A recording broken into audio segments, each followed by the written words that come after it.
पिता का फोन आया। उठाते ही कहा, बेटा शहर आ रहा हूँ, तेरी बहन को लड़का हुआ है इसलिए छूछक का सामान खरीदना है। सुबह की ट्रेन से आऊँगा, तू स्टेशन पर मुझे लेने आ जाना।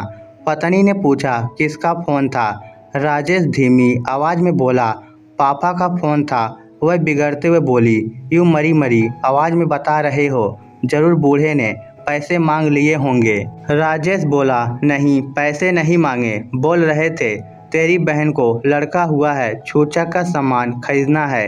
राधिका झल्लाकर बोली, एक ही बात है, जब तुम्हें फ़ोन किया है इसका मतलब वह तुमसे छूछक के सामान के लिए पैसे की आस रखते हैं, इसलिए यहाँ आ रहे हैं। राजेश ने कोई जवाब नहीं दिया। राधिका बोली, बहन को लड़का हुआ है तो छूछक देना जरूरी है क्या? मेरे तो 2 लड़के हो गए, एक बार भी अपने माँ पापा से छूछक नहीं मांगा। अगर तुम्हारे पापा ने तुमसे पैसे मांग लिए तो कहाँ से दोगे? राजेश सकुचाते हुए बोला, हाथ का उत्तर तो देना ही पड़ेगा। कल विनोद से 10,000 रुपये उधार लाया था, वही दे दूंगा। राधिका की आंखों में आंसू आ गए। वह रोते हुए बोली, वह पैसे तो तुम मेरी कमर के इलाज के लिए लाए हो, देख रहे हो क्या हालत हो गई है मेरी, चलना भी मुश्किल हो गया है। राजेश बोला, थोड़ा सा सब्र कर ले, सब ठीक हो जाएगा। हमेशा इतने बुरे दिन नहीं रहने वाले, ये गर्मी गुजर जाए फिर धंधा चलने लगेगा। राधिका आंसू बहाते हुए बोली, क्या खाक अच्छे दिन आएंगे।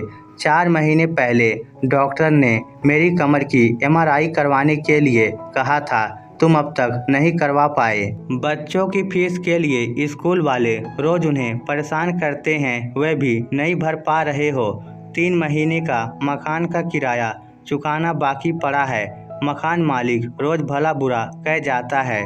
राजेश टूटे हुए स्वर में बोला, क्या करूं यार, शहर में आने के बाद जिंदगी बहुत भगा रही है, खर्चे पर खर्चे निकल आते हैं, फिर भी कोशिश कर रहा हूँ ना। और पापा ने हमसे कब पैसे मांगे हैं? अगर कल पहली बार कुछ मांग लेंगे तो मना कैसे करूँगा? राधिका कमर को पकड़कर रसोई की तरफ जाती हुई बोली, बहन का छूछक भरना जरूरी है, बीबी चाहे बिना इलाज के मर जाए।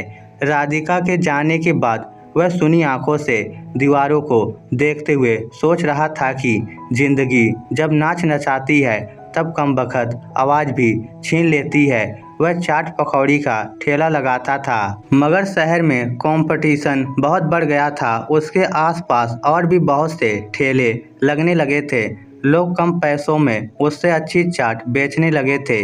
बिक्री ढंग से नहीं हो पाती थी, बहुत बार तला हुआ माल भी बच जाता था। सुबह 4 बजे से 8 बजे तक दोनों पति पत्नी गधे की तरह काम करते थे, तब जाकर ठेला लग पाता था। मगर जब से राधिका का कमर दर्द बढ़ गया था तब से उसने दही बड़े बनाना बंद कर दिया था। अब उसे अकेले ही काम करना पड़ता था क्योंकि राधिका उसका साथ नहीं दे पाती थी।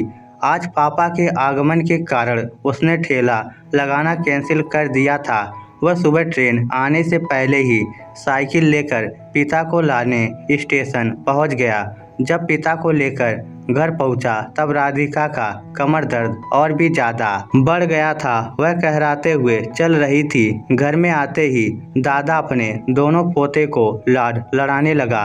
पोते को प्यार करते हुए दादा कह रहा था, मेरे बच्चे इतने कमज़ोर कैसे हो गए, ढंग से खाया करो बिटवा। उधर रसोई में चाय बनाते हुए राधिका बड़बड़ा रही थी, कहाँ से खाएंगे बुढ़ऊ, तुम्हारा बेटा कमाता ही कितना है, जितना कमाता है उतने से तो घर की आधी ज़रूरतें भी पूरी नहीं होती। कम दूध की पानी जैसी चाय पीने के बाद राजेश के पिता ने उसे पास बुलाया। राजेश पिता के पास आकर ऐसे बैठ गया जैसे स्कूल का विद्यार्थी टीचर के सामने आकर बैठता है। पिता बोले, कैसा है रे राजेश? वह सिमटता हुआ बोला, अच्छा हूँ पापा।